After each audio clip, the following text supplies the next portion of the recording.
Recently, Catholic Church officials from around the world gathered to discuss some of the major issues confronting the church. And one of these issues is the church's position on gays. Good Day Depaul's Maggie Gallagher has the story.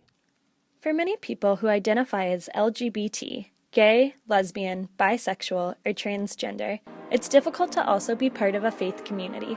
Jackie Poski helps students at Depaul understand and talk about what it means to be gay in the church through her work with Campus Catholic Ministry. We've had experiences on our retreats where they share their experiences in witness talks of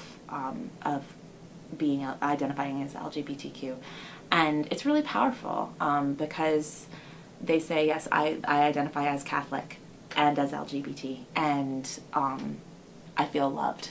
You know, I feel that God loves me, and I feel like this is my community. At the recent Synod of Bishops on the Family, bishops came together from all over the world to discuss issues facing modern Catholic families. Pope Francis used this as an opportunity to reach out to members of the LGBT community, but the final report states that church teaching still considers homosexuality a sin and would not allow same-sex unions.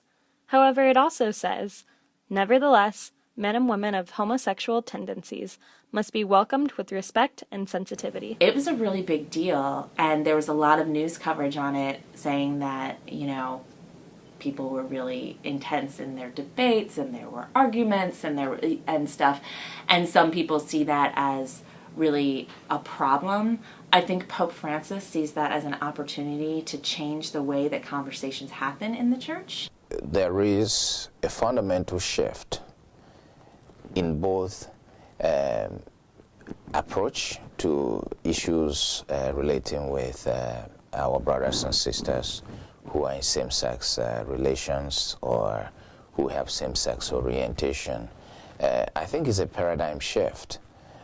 I don't think there's going to be a substantive change in the position of the Catholic Church. The issue of welcoming LGBT members to the Catholic Church can vary from parish to parish across the United States and the world.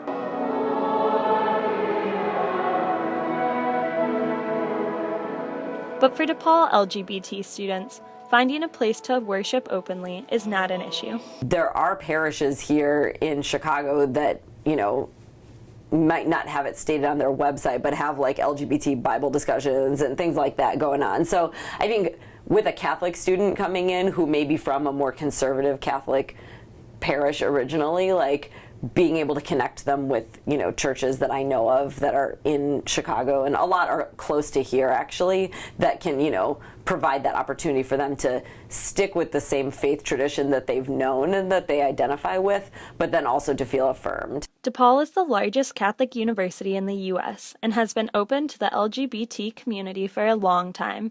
It was one of the first schools to have an LGBT student club in the 1980s. Still, some feel people of all beliefs need to be open-minded. We tend to focus on the right side, the traditionalists who, you know, kind of isolate themselves.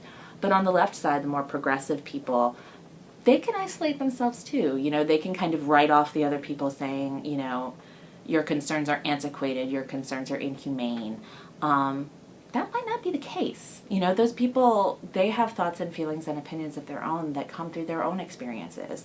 And Pope Francis is calling to all of us. He's saying, go to these people, engage with them, talk with them, see them as human beings. And if we can do that, then we can really be church in the world. It's unlikely that the church will act quickly, if at all, to change the doctrine on same-sex couples and gay members of the church.